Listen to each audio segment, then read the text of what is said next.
Welcome to the People Experience Pulse podcast, your gateway to the new frontier of human experiences at work. On the PX Pulse, we're all about elevating experiences, fostering belonging, and building remarkable workplace cultures in a fast evolving world. In today's episode, Vicki, Flier, Hudson, and Jeff Bond sit down with Dr. Kibibi Springs, an industrial and organizational psychology practitioner and the Director of Talent and Workplace Experience at Hightower, a B Corp commercial furniture manufacturer. Dr. Springs is a leading expert in crafting workplace experiences that prioritize well-being, promoting healthy, productive lifestyles, cultures, and businesses. In this episode, you'll discover why company culture is a vital lifeline for organizations, why inclusion is crucial, and how hybrid work models are transforming the way we work. Dr. Springs, Vicki, and Jeff also explore the debate between office returns and virtual work. Stay tuned to gain practical insights for enhancing your workplace culture, including the importance of psychological safety and a few resources for further exploration. Are you looking to make your workplace more human? Check out my friends at CoolLeaf. What I love about CoolLeaf is that it helps leaders create connection, engagement, and recognition. You can celebrate team wins, reward colleagues, and have fun with your coworkers. You can build a culture of appreciation and feedback that boosts morale, retention, and performance. Listen to this clip from their podcast, The Great Retention, to hear how CoolLeaf transformed a company culture. We needed a way for people to connect, and there was people who would work together and talk to each other on the phone every day. Who didn't even know them that well, and they had no way to appreciate them. What we liked about CoolLeaf was that there is that social element to it. CoolLeaf gave us an opportunity to allow our people to appreciate others they worked with on a daily basis, but just never saw in person. Not only did it give managers a tool to recognize their people, but from a culture perspective, it allowed people to connect. And it was really cool as a chief marketing officer to see some of the interactions that were happening on the feed, because that's something that we wouldn't have had if we didn't have a tool like that. CoolLeaf also simplifies measuring and improving the employee experience with pulse surveys, rewards, and integrations with your everyday tools. To learn more about CoolLeaf and how it can make your work more human, visit coolleaf.com/try CoolLeaf. That's COOLEAF.com/try CoolLeaf to book your free demo today and see how top workplaces use CoolLeaf to put their people first and thrive. All right. Welcome, my friends. Dr. Kibibi Springs, my dear friend, it is such a joy to have you on the show today. Thank you for making the time. Well, thank you so much for having me. I'm super excited to be here. I'm super excited too, because we need an organizational psychologist weighing on the state of the workplace, and you are the right person for the job. You have a PhD, you've been cutting your teeth in this for many years, and we're just so blessed to have you on the show. Joined by my co-host, Vicki, Flier, Hudson. How are you, Vicki? I'm doing well. Good morning, good afternoon, or good evening, wherever you are in the world. And y'all, we have found out that the two of them are fellow gauchos from the UC Santa Barbara. And if you don't know, that means that they're unruly, that they're disruptive, that they throw tortillas at their sporting events. Look it up. It's absolutely true. It's a thing. That sounds about right. Unruly and disruptive. Yeah, I like that. I am a rock musician, so that kind of fits. Yeah. Entrepreneurs. I mean, come on. Gauchos, unite. Let's go. All right. So we are here, y'all, to talk about navigating the hybrid work era. And Kibibi's going to talk about distributed teams and office returns, all the stuff that we're talking about today. Before we jump in, Kibibi, could you just give the quick high-level introduction of yourself, share your current role at Hightower as the people and social impact team leader, and really also how you became passionate about organizational psychology and workplace well-being? I would love to. So, I am the director of talent and workplace experience. I am one third of a collaborative team, actually, a quarter, because the CEO also sits on our team, but she speaks to higher level things. But we are collaborative between our people operations lead and our learning and development person. And we collaboratively execute on strategy for that combines HR policy with professional development and continuous improvement through people skills to support Hightower's business growth and impact missions. And how I got into IO is really like life transition. You know, we all go through life, we start a career, maybe because we think it'll make us the right amount of money, maybe because we're looking for a certain amount of status, maybe because we want to be involved in a certain industry. And I've had the pleasure of working like in communications marketing mostly for a lot of different industries. And at a certain point in my life, work meant more than just how much money I was making. Um, I was starting to take a look around at how people were experiencing work, new mothers who were burning the midnight oil. And I would think, gosh, they have a new one at home and they're not even home by dinner time. I remember taking walks through when I lived in Los Angeles, taking walks through really nice neighborhoods and noticing that the lights were still out at dinner time, like 6 o'clock, 7 o'clock, and wondering, when do people get home to enjoy all of this that they work really hard for? And then I also started to experience a lot of stress and burnout from being a professional climber, as I would like to call it, really pushing myself to achieve the next biggest level of my career. And when that all hit a tipping point, I realized that one, I wasn't really passionate about the impact that the industry I'd chosen had on people. I wasn't really happy with the trajectory that I was heading towards. I felt like this is not going to be a healthy relationship with work. And I actually love my relationship with work. So for me, it was about taking care of it for the long haul, because we got to work, right? Whether we own our work or we're working for someone else. And at one point, I decided to dip a toe into an org psych class. I'd always been told, you're a really good listener. You should be a therapist. And I'm like, I really don't want to sit around and listen to you give me your problems all day long. And this was pre entering into a therapy experience myself. So I didn't know all of what it was, but I knew that I did not want to be that person. But in the organizational psychology material in the curriculum, I just could make all of these connections about the experiences that I had had at work, the experiences that I'd seen other people go through, and realize there's a playbook for this. There's a lot of research in this area that could make this a lot easier, more creative.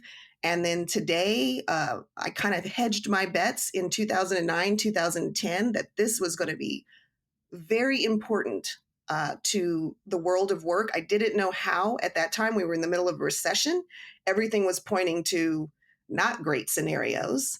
And then here we are 13 years later, and we're in this moment that I'm really happy to be a part of, because I feel like we are ushering in our next revolution of work. And it's coming with all the things that we would expect: resistance, an adamant denial to move in that direction. But the voices are very loud and clear that it's time for a change. That's so interesting because nowadays, compared to 10, 11 years ago, and everyone's talking about company culture. This is like the buzzword, and yet it's so important. It's not just a buzzword. So can you share with us, why is company culture so important, especially as organizations grow? So I will say I have been a part of some really wonderful company cultures, and I have also been a part of places where the people were wonderful, but the culture really left a lot to be desired. And so, having had the opportunity to see both of those views, I view culture as like the compass that an employee follows when they enter an organization. It's like their roadmap for how do I behave, what gets rewarded in this environment, what gets you ostracized, what gets you good assignments, what gets you like preferential treatment or a lack thereof. What does collaboration mean in an organization? And how will you be recognized for your contribution to the organization overall? So it is the lifeblood of an organization. If it's not, I think it's very difficult for people to sniff out exactly what culture is before they enter an organization, but I think we're getting much more transparent with how things work on the inside based off of what we see on the outside. And we have more resources to investigate whether or not a place is a good cultural fit for us. And I still think people are still trying to understand what that means to them as well, because some of us grew up in an era going to work where you didn't really have a choice. Most cultures felt pretty much the same, very hierarchical, very command and control. And so this new way of working where it's more democratized and people have more input, it's refreshing. But we've got this kind of conglomeration of people who expect that and people who are like, well, that's not the way it's been. And it seemed to work just fine before. But did it? Did it work fine? I love what you said earlier about just everything that you could expect to come with this new revolution of the workforce, what I call the messy middle, that we're in right now, because people that are accustomed to the way that we always did things or more of the command and control versus those that are coming into the workforce that automatically expect for their input to be heard, seen, and recognized. And one of the things that we have really discovered in the work that we do is that there is this real high calling, as it should be, towards the power of inclusion. And really making sure that, particularly in distributed environments, I mean, it seems like every environment has some level of distribution, whether it be, different types of workers at different locations that are US based or all around the globe, that it's becoming more and more difficult to include and make sure that people do feel seen, heard, and recognized. So how is inclusion playing a role in building and maintaining thriving organizational culture from your perspective?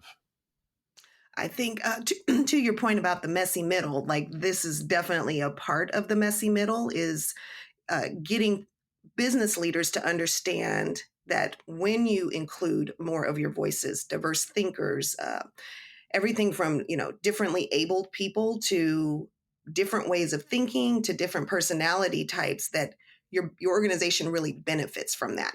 We really put out product that serves the world, right? In some kind of way. Our consumer might be B2B, but it's comprised of a bunch of different types of people. If our product is something that's tangible on the shelf, it's still appealing to a lot of different types of people. So having internal eyes that can bring different perspectives to the table about how things might be perceived or received is important to reducing errors, finding the next best invention or innovation, making sure that you're not putting yourself in a situation that your brand did not want to be in but from your one perspective or your groupthink perspective, you couldn't see that coming. So I think it definitely benefits a wide variety of business objectives. I just contributed to an article that a colleague friend of mine, Victoria Rogers, wrote about belonging in the workplace and what is being demanded of the current employee base right now. They want that feeling of inclusion, which is really interesting in comparison to the statistics around them wanting to return to the office. So that's like two different conversations actually being happening. Inclusion does not necessarily have to mean being in the office. It's how you operate with your workforce, what kinds of rituals you have together, how your policies generate people feeling like they can speak up and provide their input, whether it's creative or thought leadership. And in that way, it actually promotes a lot of well-being in people. When they feel like the place that I go to spend most of my day, most of my week, is actually including me in the process. I feel like I have a voice there. I feel like the work that I do is impactful. I feel like it's recognized. And I feel like I can bring my unique talents to the table, that I'm not being shut down in expressing what I naturally have to give. Yeah. Are there any specific ways that's showing up just in your day to day today? And how are you seeing the impact of inclusion? So Hightower just embarked upon a new DEIB council, and so they actually have a group of employee volunteers who steer the course of how Hightower will express inclusion within its workforce. And I like that concept because it takes it away from the senior leadership's purview to control, and instead is run by those who should be controlling it, the people who are working there, who are seeing the impact of things on their peers, on their own work. And so they get a voice in to shoot up to leadership and senior management to say, hey, here are the things that are important to us. Here's what we want to be learning about. Here's what inclusion means to us. Here's where we think we're missing the mark. And here's where we think we can expand our point of view.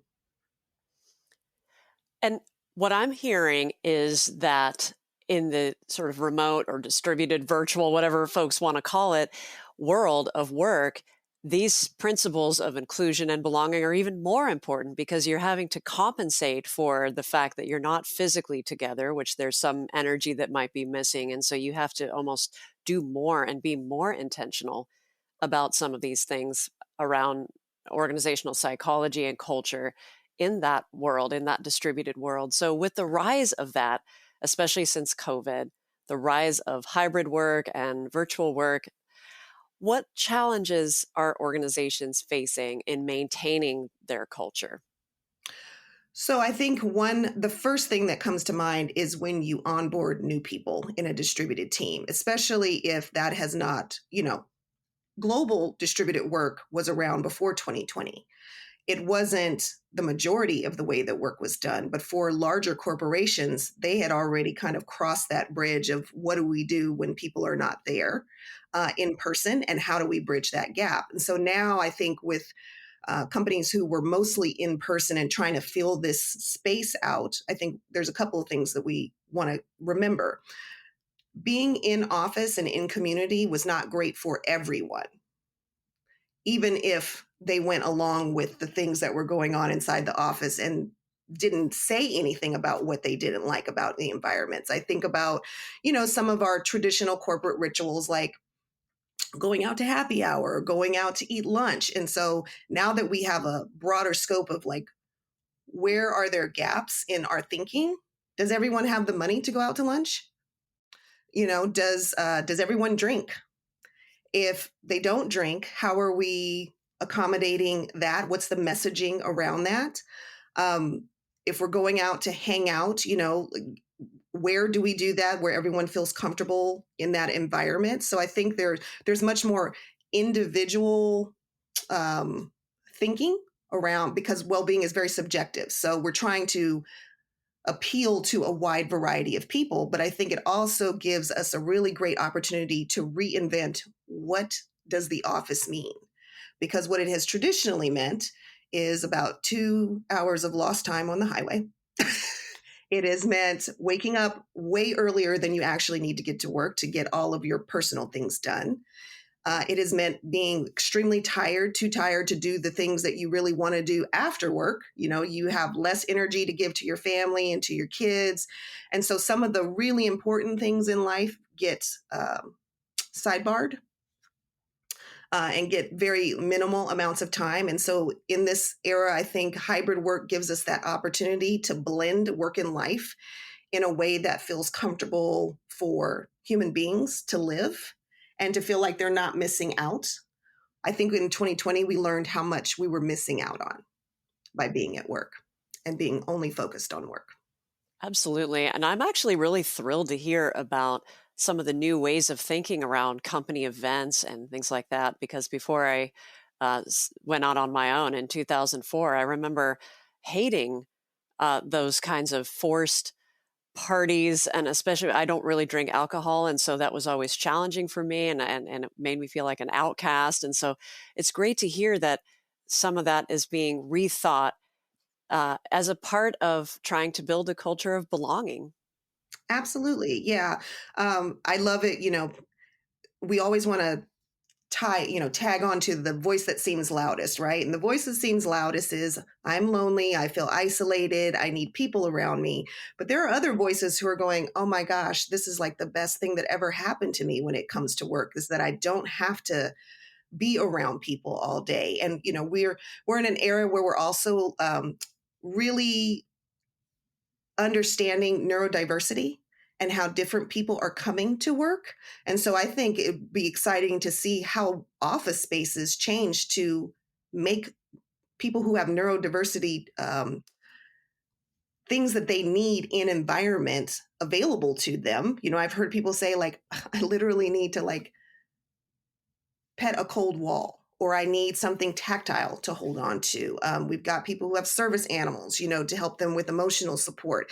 So we need to be aware that we have to be open the office much broader than we did before if we expect people to feel comfortable in those environments.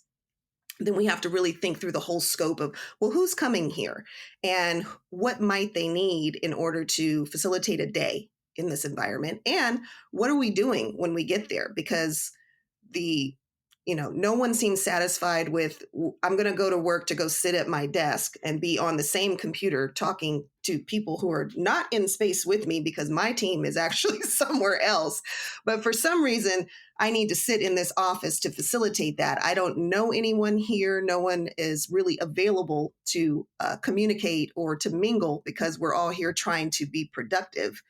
And instead, what would the office look like? I envisioned it like a hotel lobby, where it's all about just social connection and information exchange for sure, but it's much more fun and light. And you don't come in with the same expectation to be heads down necessarily, unless that's what you need the office for, is heads down space because your home environment is too noisy or too distracting. But I think we need to give people choices in that environment. Because they are coming back for different reasons.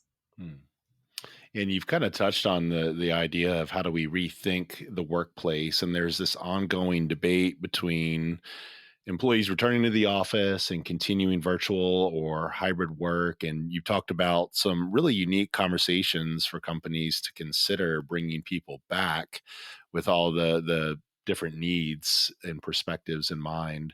So how should we be entering into this debate with grace? Like how can we find middle ground? How can we, not be so polarized on it being this or that? Like, let's get into that messy middle that you were talking about. How would you speak to two leaders that were debating this issue and really not finding a middle ground? So, one of my favorite authors is M. Scott Peck. I don't know if you guys are familiar with his work, but he wrote a book that I really love about community and what it means for people to be in community, and that organizations and organisms are basically the same word. So an organization changes just like an organism does. And I think while we expect the business landscape to change, we don't necessarily pay attention to how the internal aspect of the company is changing. People leave who were maybe carriers of the torch of the culture, right? And so when they leave, any shift in the system changes the system. So how do we make sure that we reinforce departures with the same kind of enthusiasm, or bring in someone else who becomes the new carrier of the cultural torch, and that we have several people who are doing that, and we're not going to feel like we're suffering because one person has left the camp. I also think this is an opportunity to get creative, and I really challenge like any business leader, if this is the only option that you're coming up with, which is the option of before, then you're not thinking creatively enough. Because this is an opportunity where we have so many resources. Technology has advanced to such a great degree that, there's really no excuse as to why we can't make this work and feel just as connected as it was before. The other thing is putting responsibility on the individuals that work in place. So when we are going to a place, we have the luxury of not needing to try very hard to make connection, right? We're going to bump into people in the hallway, in the break room, at the water cooler. When you're virtual, you have to be much more intentional about making those connections happen in between a meeting. A meeting is not a connection. A meeting is a process for facilitating business, but connection happens between meetings, after meetings. So really, having a a spirit of curiosity about who else is in the organization and some kind of ritual around getting together with people virtually for coffee chats or to do something fun, because I work from home 100% and I'm remote from all of my teams. And so I also need, would love a place to go every now and then to get that social interaction. Right now, I get it in coffee shops, but it's not with my people that I work with. And so I have to be very intentional about reaching out to people just for the fun stuff. I wanted to bookmark that book you also mentioned too. So by Scott Peck, I think you said, right? And Mm-hmm. is it The Different Drum? Is that the right book? A World Waiting to Be Born. A That's my World favorite Waiting to one. Be Born. I'm going to look that And up. Mm-hmm. is he the author of Road Less Traveled, if I'm Yes, remembering that was correctly? my Okay. first foray into Yeah. him. I think he does a really wonderful way of talking about love between people, and that is what we're here for, is to show love. And I think that love at work it's not a word that we use unless we're talking about our work, but the love between people at work. I think back on your career, the people you met, how many of them are still in your life because they had such an impact, from that first job forward. The people that taught you things that you would have never learned if you had not been in place with them. And I think that's where place serves a really great purpose for mentorship, for learning operations of the business that you can't see from a distributed viewpoint, for getting that bit of wisdom from someone who's already been through their experience and can, give you some insight that you're not going to get till like 10 or 15 years from now, because your day-to-day just doesn't include all of that information yet. So that is where connection in place can be really valuable, but we can start to emulate that virtually as well. Leaders should be reaching out to their people and scheduling those even small chats, so that they get to know who works for them and what they find to be important. And it's also important for every employee to feel like they're getting a little piece of their leader one-on-one, I think. And I know that stretches the bandwidth for managers and leaders, tremendously from a time perspective. But it doesn't have to be a lot of time. And if the time is spent really intentionally, it still leaves a good impact. And I imagine it can add to the productivity and all the outcomes that we desire and the retention. I mean, that sense of feeling loved and seen and recognized in the workplace or anywhere in life is so incredibly profound and important. And we'll put the World to Be Waiting in the show notes for the Yes. audience. Yeah, I do a lot of coaching with individuals. And so I find that when it comes to making a decision to leave your current employer, it's not an easy decision to make. I think that maybe from an employer point of view, just watching the numbers, walk out the door, it feels like, oh, that was they did it for money, or they did it for a higher title. But the reality of all the decisions that go into like leaving someplace where you do feel recognized and valued, money becomes less important, because you start to realize, I can't find this environment everywhere. I might be able to find the money and the title, but I'm not going to be able to find these people supporting me the way that they do, this supervisor looking out for my career the way that they do.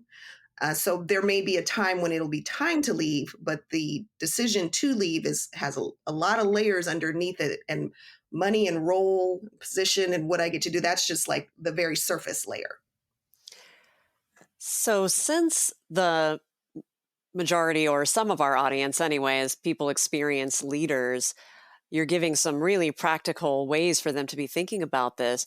What other resources or advice would you give PX leaders to enhance their workplace culture, and especially with all the challenges that we have going on right now in the world in general?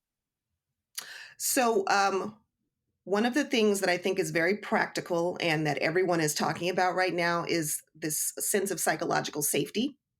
So if your organization has not embarked on a psychological safety journey, learning and understanding what it means, and then looking at your culture and figuring out, where are we shutting this down?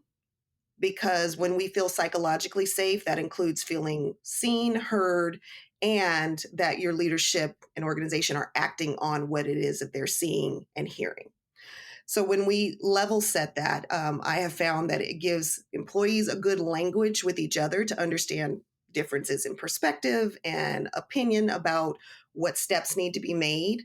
And it opens up their voices to give you that critical information that you might need to make your next decision about the business or about, how big the organization gets. What seems to be the right size for you all to flourish. There are a lot, everyone's desire as a business is not to IPO. So if you're going to take a business through the long haul as a private company, what kinds of people do you need in there to keep that healthy and strong over the long term?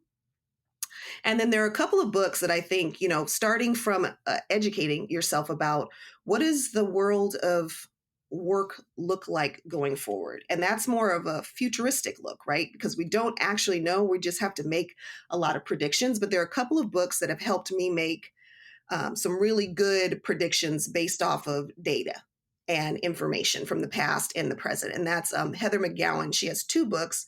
One is called The Adaptation Advantage, and the other one is called The Empathy Advantage. Now, The Adaptation Advantage talks about this need for an agile employee going forward. It came out closer to 2020 when we were all like talking about a VUCA world and how nothing seemed certain.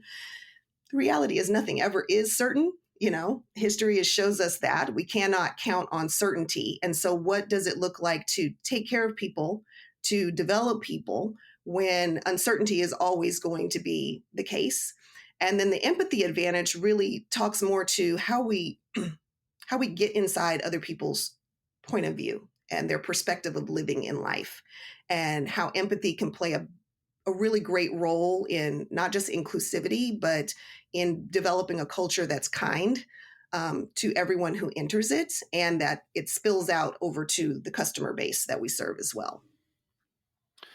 Well, I am over here taking notes on all the resources that I will be immediately looking up after this. We'll make sure to include them in the show notes, the adaptation advantage, the empathy advantage included. Kibibi, my life has become transformed and better because I know you, and having you on the show today was such a blessing, and being with you and Vicki and our producer Quentin behind the scenes here, always such a joy to be with you all. And I'm just going to leave it with this. Ole. Ole. Ole. Go Gauchos. Thanks for being with us, everyone. Thank you. Thank you for joining us for another insightful episode of the People Experience Pulse. We hope the words shared in this episode have inspired you as much as they've inspired us. Now the real challenge begins, putting what you've learned into practice. The change you create, no matter how small, could be the spark that ignites an exceptional people experience in your organization and beyond. If you found value in today's conversation, we'd greatly appreciate it if you took a moment to rate and review us on Apple Podcasts or wherever you listen. Your feedback helps us deliver high-value content and reach more listeners like you. You can find other inspiring episodes and additional resources at our website, thepxpulse.com. Join our community at thepxpulse.com. Thank you again for joining us on the People Experience Pulse. Until next time, remember, the heartbeat of any organization is its people. Let's make every pulse count.